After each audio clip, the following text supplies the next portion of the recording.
Setiap film punya cerita, dan kami merangkumnya untuk Anda. Selamat datang di Film 21, tempat di mana alur cerita film tidak hanya ditonton, tapi dimengerti.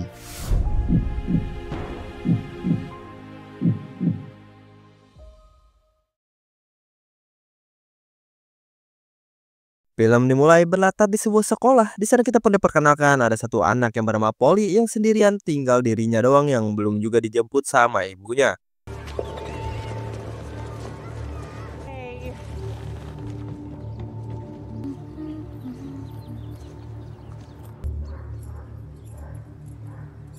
Di tengah nunggu itu, Polly ini malah dikagetin sama kedatangan seorang pria yang ternyata itu adalah ayah kandungnya bernama Nathan. Polly yang nanya tentang di mana ibunya.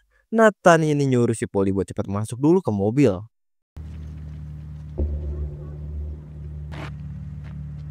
Surprise. Get in the car.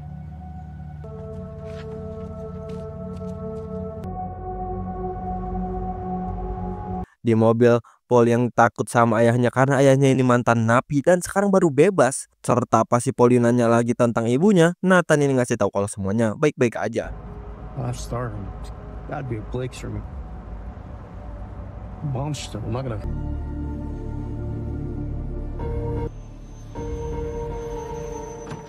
Malamnya mereka pun sampai di sebuah parkiran umum. Polly pun jadi makin curiga sama ayahnya karena koper yang dia bawa adalah koper dia serta jaket yang dia pakai adalah jaket omnya. Ayahnya ini nyolong ambil itu semua. Nathan yang denger itu dia pun heroin dan nyuruh si Polly buat cepat bergerak, kita harus ke motel sekarang. That's my suitcase. I'll get some sleep. Motel's a...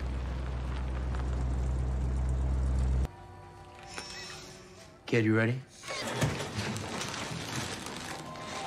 Pas sudah di kamar, Polly yang lagi nyantai makan cemilan, ayahnya ini terus nelpon semua orang kenalannya buat minta bantuan. Tapi sayangnya semuanya pada hilang, gak ada yang mau bantuin dia. No, wait. I just need a second. It's Nathan. Abis itu Nathan ini motong rambut si Polly sekaligus ngeganti warna rambutnya. Semua itu dilakuin buat kebaikan si Polly. Let me see. You never wrote to me. 3. Feel good?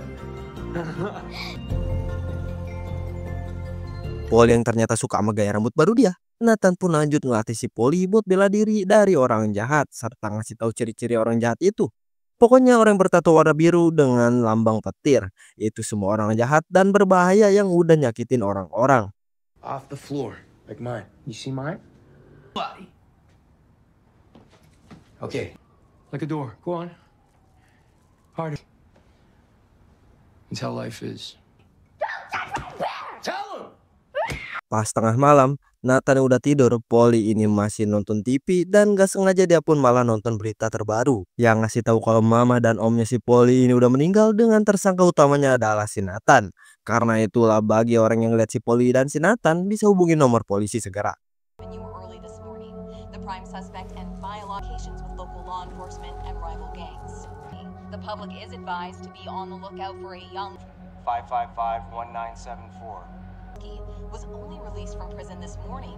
Polly yang shock langsung bergegas keluar ngebawa tasnya dan mampir ke salah satu toko di sana buat minta tolong minjem teleponnya karena dia pengen telepon polisi yang tadi di TV. What room you in? I don't remember.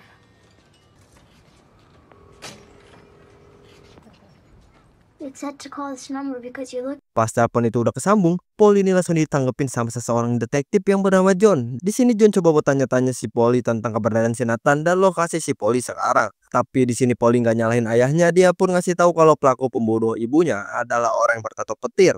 Sambil ngasih tahu lokasi dia sekarang dengan ragu-ragu.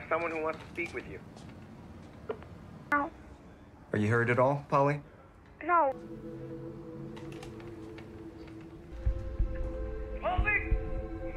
Sedangkan di tempat si Nathan, dia yang baru bangun ngeliat di kamar udah kosong dan bergas buat nyari si Polly.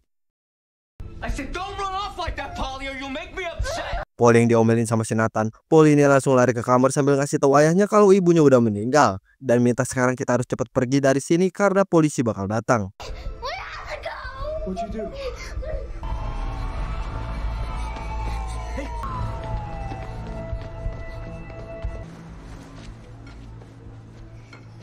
Mereka yang udah aman, Polly ini masih shock dengan fakta kalau ibunya udah meninggal. Karena itulah Nathan sebagai ayah minta maaf ke si kalau dia nggak ngasih pilihan ke Polly. Sekarang dia serahin ke si Polly mau ikut sama dia atau detektif yang dia hubungin tadi. Then I should have.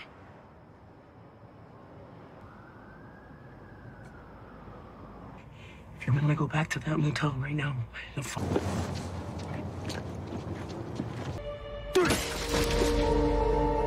Paul yang percaya sama ayahnya, dia pun mutusin buat tetap ikut sama si Nathan pergi dari sana. Habis itu mereka pun datang ke seseorang perempuan bernama Charlotte yang ternyata dia adalah mantannya si Nathan. Pasti si Charlotte ini mau membantu dia, ditambah Charlotte ini ngeliat kehadiran si Polly di sana yang masih kecil.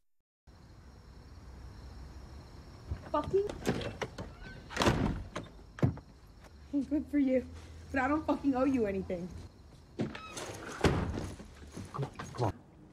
But I really need a friend right now, Charlotte. Kemudian di dalam, Nathan belum ngasih tahu situasinya sekarang kalau pas di penjara dia ngebunuh bos gangster besar. Yang ngebuat sekarang Nathan ini jadi buronan para gangster itu menjadi target pembunuhan termasuk keluarganya si Nathan. Karena itulah Nathan pun minta bantuan uang ke si Charlotte, pegangan perjalanan mereka kabur.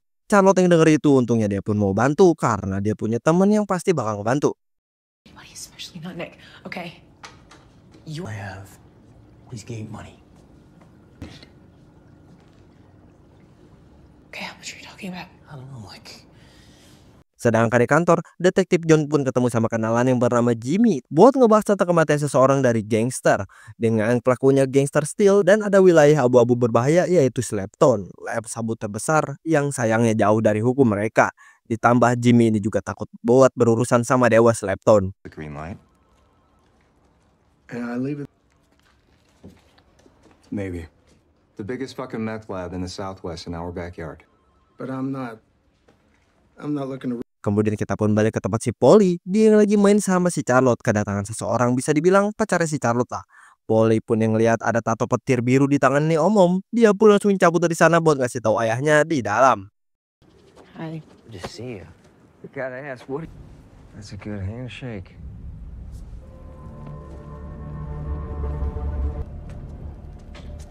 I'll be right back. Are you hiding from...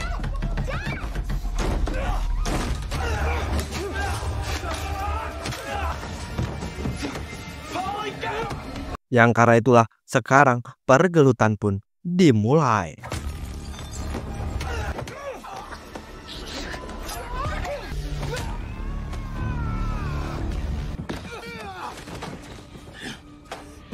Look at me. This ain't about you and me. Hey, come on. Come on. Habis itu Nathan sama Polly ini langsung cabut dari sana karena tempat si Charlotte ini udah kagak aman.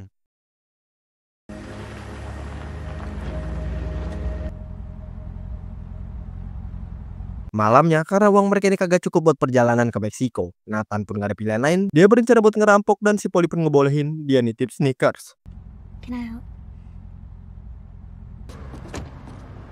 I said I want a Snickers. Empty the register.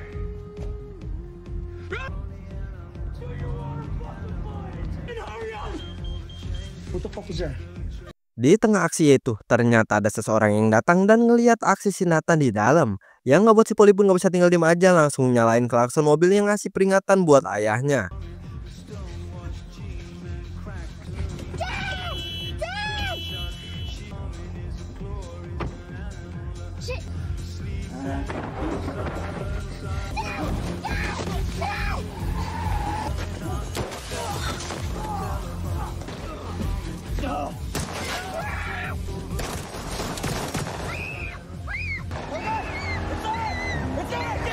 Yang untungnya walaupun Nathan ini kena tembak, dia pun berhasil kabur dari sana ngebawa uangnya beserta pesanan si Polly.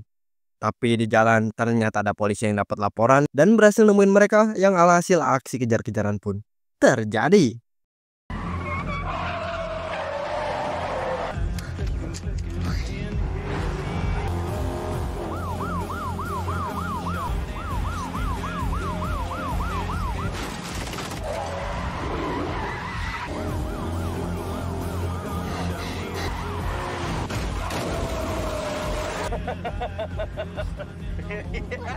Mereka yang berhasil lolos dari polisi, Nathan ini mampir dulu ke parkiran truk, masuk ke dalam gereja minta bantuan si poli buat ngobatin kakinya yang kena tembak.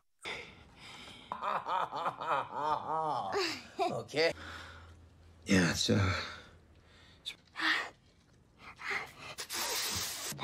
yeah. Okay.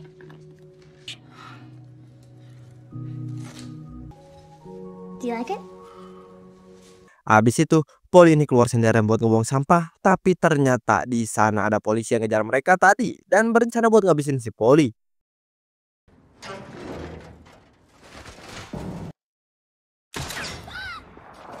For you, Polly.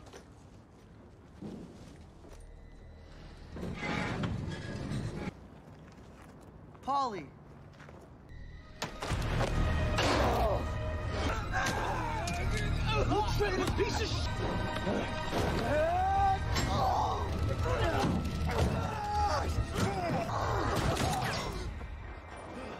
Di tengah itu, poli yang ngambil pistol polisi di tanah, dia pun tiba-tiba malah narik pelatuk yang ngenain itu polisi yang ngebuat Nathan pun ini panik dan coba buat nenangin si poli. Kemudian pas di dalam gereja, Nathan yang bohong tentang keadaan polisinya yang kabur padahal udah mati. Sebelum cabut, Nathan ini minta satu hal buat si poli, buat janji ke dia kalau poli jangan pernah lagi narik pelatuk senjata. Karena itu biar tugas dia, poli ini orang baik dan harus baik, dia nggak mau poli ini menjadi rusak. Why? You let me do that if it comes. Sorry. I don't like seeing good things get ruined. Come on! Paginya detektif John ini datang ke TKP semalam sambil ngabarin polisi bagian yang bernama Hauser buat dia ngegeledah daerah sini. Named McCluskey wondered if he and his daughter had been spotted in hiding her hair. far off from where they dumped the car.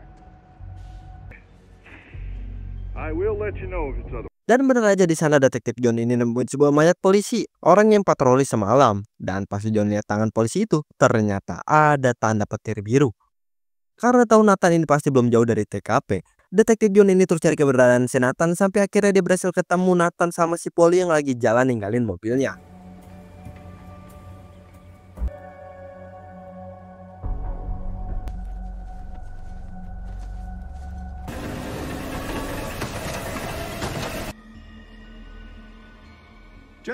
Mereka yang udah saling berhadapan. Di sini detektif John ternyata nggak ada niatan buat ngabisin si Nathan atau nangkep. Dia cuma pengen ngobrol berdua tentang ngeberhentiin Nathan sama si Pauling jadi target pembunuhan.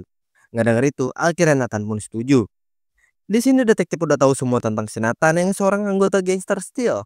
Tapi dia coba buat keluar dari kehidupan rusak itu yang ngebuat dia pun harus jadi target pembunuhan para gangster ditambah Nathan yang udah ngabisin bos di sana. Karena itulah Nathan udah gak punya tempat lari lagi. Bukan cuma gangster yang ngejar dia, tapi juga polisi. Abis itu detektif John pun ngasih tahu dalang yang nyuruh buat ngeburu si Nathan sama si poli. Dia adalah Dewa Slapton. Nama aslinya adalah Samuel Hauser, seorang sheriff. Tapi detektif John gak punya bukti kuat serta gak tahu siapa yang udah dibayar sama si Hauser. Alhasil dia pun gak bisa berbuat banyak. Dan sekarang dia pun minta kesepakatan sama si John buat ngabisin si Hauser dengan imbalan dia dibebaskan dari semua tuduhan. It's Troy. Hauser. Sheriff, I got the guts to blow the whistle, I could. but you'll risk my life. Kemudian kita pun pindah ke Slapton. Di sana kita perlihatkan Dewa Slapton, yaitu si Sheriff Hauser yang sekarang dia ini lagi nangkep seorang pengedar dari mafia Meksiko yang coba buat main di kawasannya. Straight up to la M. You don't steal from. Huh? Open up. Come on. Kita balik ke tempat si Nathan. Sekarang mereka ini dikasih tempat yang gak aman yang udah disiapin sama si detektif John. Nathan yang emang gak ada pilihan lain, dia pun setuju sama tawaran si detektif dan coba buat ngasih pengertian ke si poli. What do you mean if anything happens? Look, I don't know what do you want to be when you grow up? Tell me. Habis itu detektif Moon datang sambil ngebawa perlengkapan tempur buat si Nathan nanti, serta ngasih sebuah identitas baru buat si Nathan sama si Poli yang sangat berguna buat mereka nanti. Tapi semisal Nathan kagak selamat, dia minta tolong detektif John buat ngejaga si Poli. You're gonna be Dave Rubin. I'm back. Okay, you my.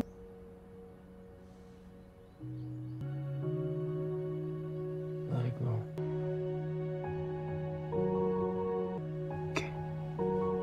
Promise. Di tengah si Nathan yang udah mulai berangkat buat beraksi, detektif ini tetap di rumah ngejaga si Polly sampai semuanya selesai.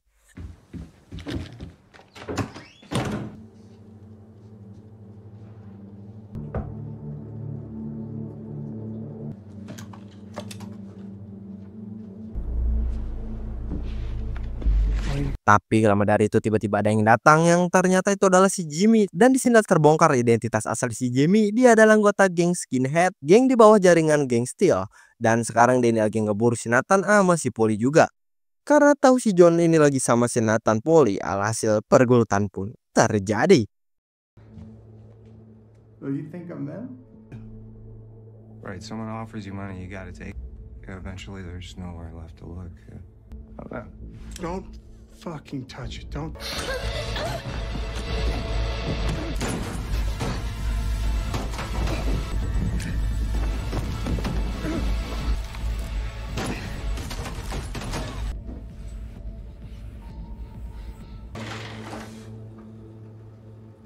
Sedangkan di Slipton, Nathan akhirnya udah sampai di sana dan gak lama dari itu ternyata kedatangan si Nathan ini udah ketahuan yang ngebuat pertempuran pun langsung dimulai.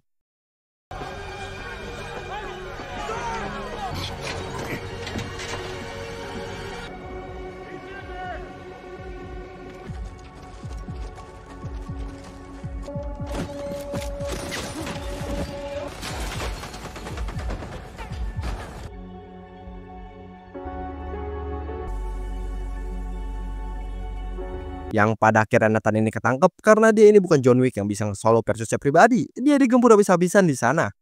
Kemudian Nathan ini sengaja nggak langsung dihabisin dulu karena si Hauser pengen dapat informasi dulu dari si Nathan tentang siapa aja orang yang tahu kalau dia adalah Dewa Slipton. Nathan yang kira-kira itu dia pun ogah buat kasih tahu sampai ngebuat si Hauser ini emosi. Now, the Steels. Fucking kill you. You can't kill God, Nathan. Tapi kabar dari itu tiba-tiba detektif John sama pasukannya pun datang buat nyerbu Slipton. Yang karena itulah sekarang pertempuran besar pun dimulai. Sedangkan di tempat si Polly, dia yang khawatir sama keadaan ayahnya secara diam-diam dia pun ngedekat ke pertempuran nyari keberadaan ayahnya.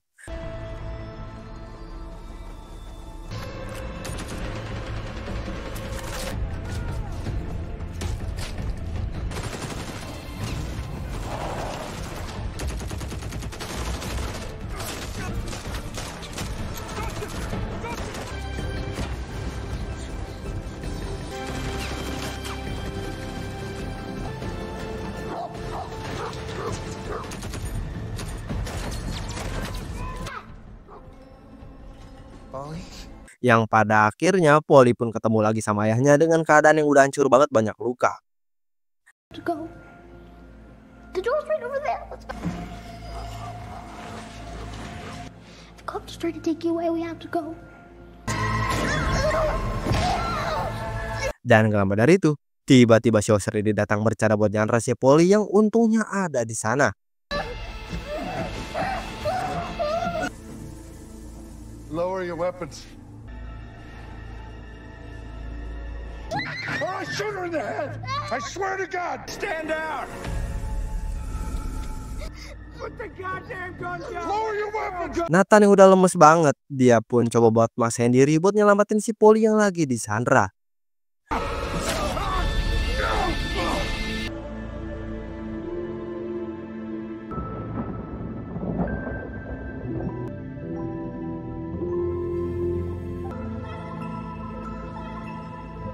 Dan pada akhirnya Hauser pun berhasil ditumbangin, sedangkan si Nathan sayangnya dia juga harus jadi korban di sana.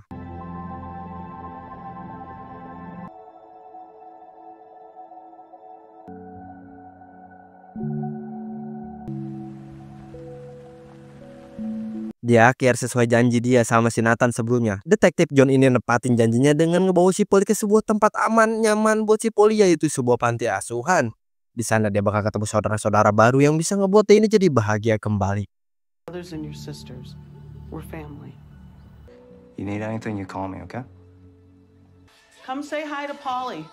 Hi, Polly. And go like this at the same time.